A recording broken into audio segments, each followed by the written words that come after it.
Зараз беларускія квір-ініцыятывы і культурныя імпрэзы працуюць пераважна ў эміграцыі. У Польшы і Літве ладзячы бяспечныя адукацыйныя лагеры і сустрэчы для супольнасці. З-за прыняцця ў Беларусі жорсткіх законаў супраць ЛГБТК+ супольнасці праекты вымушаныя хаваць спасылкі на адкрытыя адукацыйныя лагеры.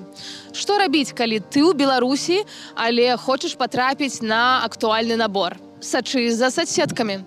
Падпішыся на інстаграм-старонкі бяспечных арганізацый альбо проста час ад часу правярай актуальнасці на іх старонках без рызыкі за падпіску.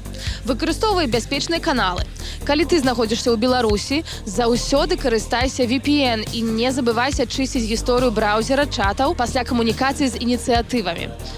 Выкарыстоўваць знікаючыя паведамленні, шыфраваныя месенджеры і асобны браузер.